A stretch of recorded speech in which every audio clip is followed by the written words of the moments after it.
நமக்கு வரக்கூடிய அல்லல்கள் துயரங்கள் சொல்கிறோம் இல்லையா, அதை நீக்கக்கூடிய வாராகி திருத்தலம் அது. மதுரை மீனாட்சினாலே மூக்குத்தி தானே, அந்த மூக்குத்தியை காணும்.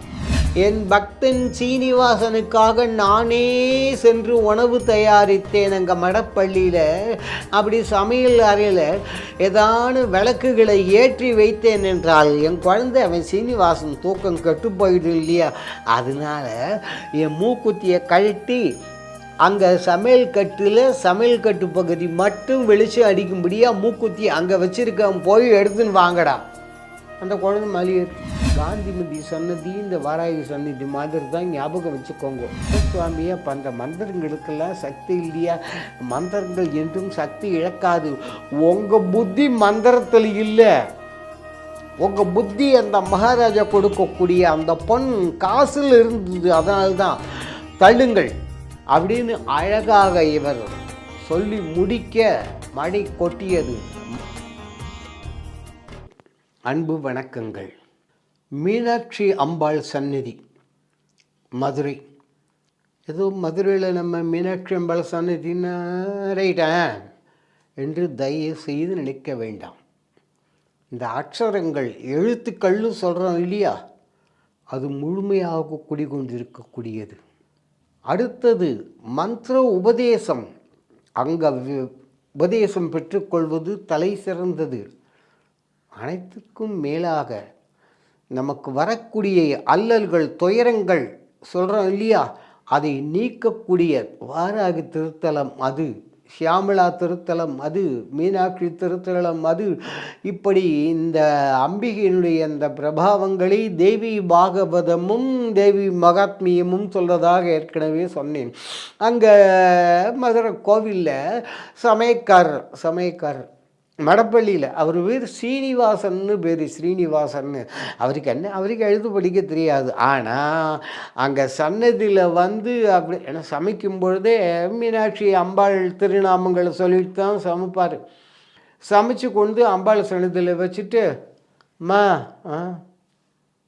அப்படின்னு பாடினா, ஐயா இவர் பாட்டு பாட ஆரோகணம் அவரோகணம்னு சொல்கிறோம் இல்லையா, ஆரோகணம் பாடும்பொழுது அப்படிங்கும்போது அழகாக இந்த தீபங்கள் அப்படியே இன்னும் கொஞ்சம் பிரகாசமாக எரியும். இவர் அவரோகணம் அப்படி மெல்ல அப்படி கீழே கொண்டு வந்தாருனாக்க அப்படியே பிரகாசமாக இருக்கக்கூடியது அப்படி அமைதியாக குறைய ஆரம்பிக்கும். இவருடைய குரலுக்கு தகுந்தார் போல ஊரே இந்த நிகழ்ச்சிக்காக கும்பல் கூடிடும்.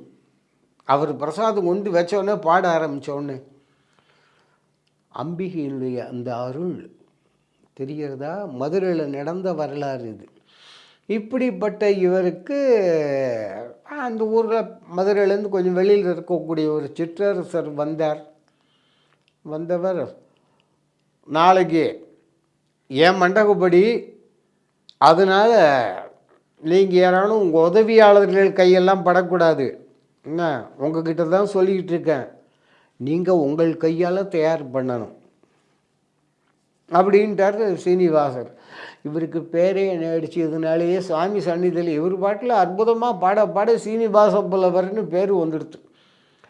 இந்த நேரத்தில் தான் அம்மா நாளை கார்த்தால் தானே ராஜா அந்த சிற்றரசர் வரத்துக்குள்ளே ஒரு 4 மணிக்கு எழுந்தோன்னா கூட படக்குன்னு இதை முடிச்சிடலாம் பிரசாதத்தை அப்படின்னு இவர் ராத்திரி தியானத்தில் அம்பாள் தியானத்தில் ஒரு மணி நேரம் உட்காந்து வந்துட்டார். முடித்த உடனே சரி காலையில் அது 4 மணிக்கு எழுந்த கூட முடிச்சுக்கலாம், சீக்கிரம் முடிச்சிடலாம், கொஞ்சம் நாளை படுப்போன்னு படுத்தார். எங்கே கதவை டமால் யாரோ இடிக்கிற சத்தம் கேட்குது. திறந்து பார்த்தா அரண்மனை பணியார்கள் 4 பேர் கையில் வேலை ஆயுதங்களுடைய நின்று கொண்டிருக்கிறார்கள். ஆரப்பாடிங்கள் என்ன விஷயம்? என்னது ஆரப்பாடிங்கள் என்ன விஷயமா? அங்கே ராஜா காத்துட்ருக்காரு. அங்கே குருக்கள் எல்லாம் வேலையை பண்ணிக்கிட்டு இருக்காரு. பிரசாதம் கொண்டு வர சொல்லி, பிரசாதம் நீங்கள் அவசரப்படுத்தின நான் தயார் பண்ண வேண்டாமா? என்னது தயார் செய்ய வேண்டாமா? இன்னும் தயார் ஆகலையா? இன்னும் ஆகலைப்பான்னார். அப்படி தள்ளி விட்டுட்டு உள்ளே போய் பார்த்தால் எல்லா பிரசாதங்களும் நன்கு தயாரிக்கப்பட்டு பெரும் பெரும் தாம்பாளங்கள் போட்டு மூடப்பட்டிருக்கின்றன. நம்ம சீனிவாச புலவர் என்ன நினச்சார்? சீனிவாசன், ஏன்னா அவர் சீனிவாச புலவர்னு எல்லாம் சொல்ல ஆரம்பிச்சிட்டாங்க. அவர் என்ன நினச்சார்? நம்ம தூங்குறத பார்த்து நம்ம உதவியாளர்கள் யாரோ வந்து சமைச்சிருக்காங்க, எப்படியோ இந்த நேரத்தில் அங்கே சன்னதிக்கு பிரசாதம் தயாரிச்சு எல்லாம் கொண்டு போய் அங்கே வச்சாச்சு. வச்சுட்டு எல்லாம் முடிச்சுட்டு அலங்காரங்கள் பண்ணும்போது பார்த்தா மதுரை மீனாட்சினாலே மூக்குத்தி தானே, அந்த மூக்குத்தியை காணும். என்ன செய்ய? உடனே இந்த குறுக்கள் தான் எடுத்திருப்பாரு, இந்த ஆள் தானே உள்ளே நின்றுட்டு இருக்காரு, ஆச்சா போச்சான்னு உடனே வழக்கப்படி அடி. ஒரே அதாவது அவரை இழிவாக பேசுகிறது தான். அவர் சொன்னார், அம்மா எவ்வளவு ஆண்டுகள் காலமாக நான் உன்னை வழிபாடு செய்து கொண்டிருக்கின்றேன், பூஜை செய்கிறவன் என் மனசாலாவது ஏதாவது யாருக்காவது நான் கெடுதல் நினச்சிருப்பேன் தாயே அப்படின்னார். அப்போ வெளியில் இருந்தோம் அந்த குழந்தை உடம்புல சுவாமி, அதாவது அருள் வந்தும்போம். அந்த குழந்தை சொல்லித்த அந்த பெண் குழந்தை, என் பக்தன் சீனிவாசனுக்காக நானே சென்று உணவு தயாரித்தேன் அங்கே மடப்பள்ளியில். அப்படி சமையல் அறையில் ஏதான விளக்குகளை ஏற்றி வைத்தேன் என்றால் என் குழந்தை அவன் சீனிவாசன் தூக்கம் கெட்டு போயிடும் இல்லையா, அதனால் என் மூக்குத்தியை கழட்டி அங்கே சமையல் கட்டு பகுதி மட்டும் வெளிச்சம் அடிக்கும்படியாக மூக்குத்தி அங்கே வச்சுருக்கேன், போய் எடுத்துன்னு வாங்கடா. அந்த குழந்தை மலியிடுச்சு.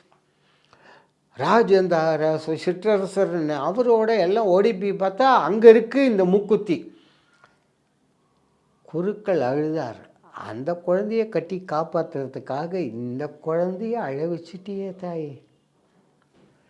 அழகாக அதன் பிற்பாடு எல்லா வழிபாடுகளும் முடிந்தன. மன்னர் பார்த்தார், இந்த உக்காத்துறா கொண்டு இங்கே ஒரு சிம்மாசனத்தை போடு. மீனாட்சி சன்னதியிலே சிம்மாசனத்தை போட்டு சீனிவாச புலவரை அதில் அமர்த்தி தங்க காசுகளை கொட்டி கனகாபிஷேகம் பண்ணார். பல பேருக்கு இது காய்ச்சல் இன்றைக்கும் நடக்குது. நமக்கு பசிக்குது ஆனால் திங்க முடியல. ஹோட்டலுக்கு போனாலே பார்த்துருப்பீங்க, நமக்கு பசிக்குது நம்மளால் திங்க முடியல, பக்கத்தில் இருக்கிற ஒரு ஆள் பார்த்தா ஆள் ரொயாழ தான் பார்த்தாலே தெரியுது. இந்த மூஞ்சி மாற கட்டிய சொல்லும்போதே பாருங்க, ஏன்னா அவ்வளவு அலட்சியம் நமக்கு. இருமப்பு வந்ததுலேருந்து பார்க்குற அவன் பாட்டில் விட்டுன்னு வெட்டிகிட்டு இருக்கான். உனக்கு ஏதில் கொள்ள ஏன் இந்த பொறாமை? சீனிவாச புலவருக்கு ஏற்கனவே இருந்த அந்த பெருமையோட மகாராஜா கனகாபிஷேகம் பண்ணி தெரிஞ்சோன்னே அந்த ஊர்லேயே சில பேருக்கு ரொம்ப பொறாமை எவ்வளவு அவமானப்படுத்த முடியுமோ படுத்த தொடங்கினார்கள். சீனிவாச புலவர் அமைதியாக மதுரையை விட்டு வெளியேறினார். காலங்கள் கடந்தன.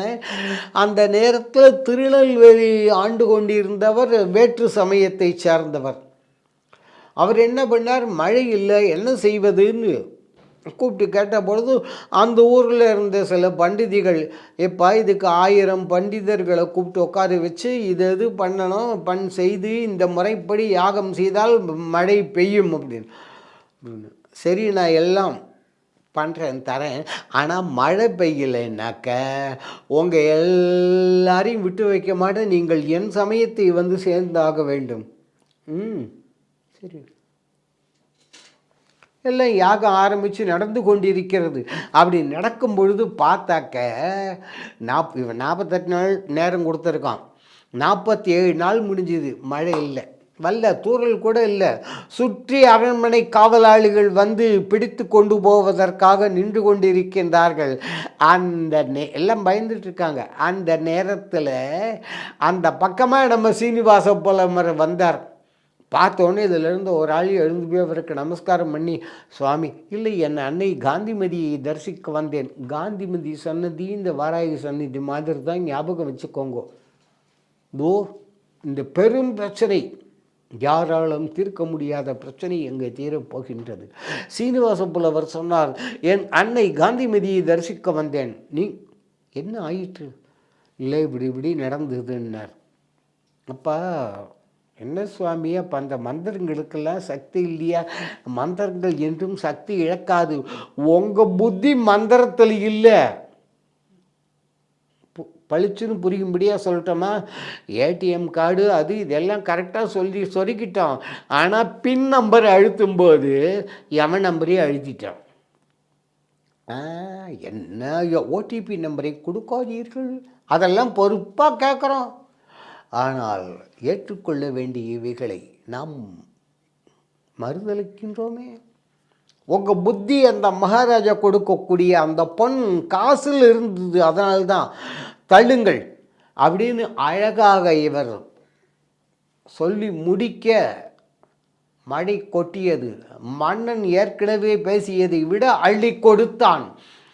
அந்த பண்டிதர்களில் பல பேர் ஏற்கனவே இவர் மேல் பொறாமை கொண்டவர்கள். அவரு பேர்களும் கால்களில் விழுந்தார்கள். அப்பா இது என்கிட்ட ஒன்றும் இல்லைடா. அப்போ கூட அவர் கோவிச்சைகளை எப்படி விழுந்தாம்பாரு. சத்தியமாக அப்படி நடக்கலை. அவர்கள்தான் உயர்ந்தவர்கள். இதுக்கு என் செயல் ஒன்றும் இல்லை. அங்கே மதுரையில் இருக்கிறவளும் இங்கே திருநெல்வேலியில் இருக்கிறவளும் அவர்கள் என்னை ஒரு கை கருவியாக கொண்டு செயல்படுத்தினது. ஆகவே யாரிடமும் பொறாமைப்படாதீர்கள் அப்படின்ட்டு கிளம்பிட்டார். இது மதுரையில் தொடங்கி திருநெல்வேலியில் முடிந்த அற்புதமான வரலாறு. அதே போல் அந்த அம்பிகை நமக்கும் எல்லா விதமான இடையூறுகளையும் தொல்லைகளையும் நீக்கி நல்ல சகல செல்வ யோகமிக்க பெருவாழ்வு அருள வேண்டும் என்று வேண்டுவோம். அந்த பரம்பொருள் நம் எல்லோருடைய உள்ளங்களிலும் இல்லங்களிலும் எழுந்தருளியிருந்து நம் குடும்பங்களில் ஆரோக்கியம், அமைதி, நிம்மதி, ஒற்றுமை என்று சொல்லக்கூடிய அந்த மாபெரும் செல்வங்கள் நான் இனியும் வாரி வழங்க வேண்டுவோம். அப்பரம்பொருள் வழங்கும்.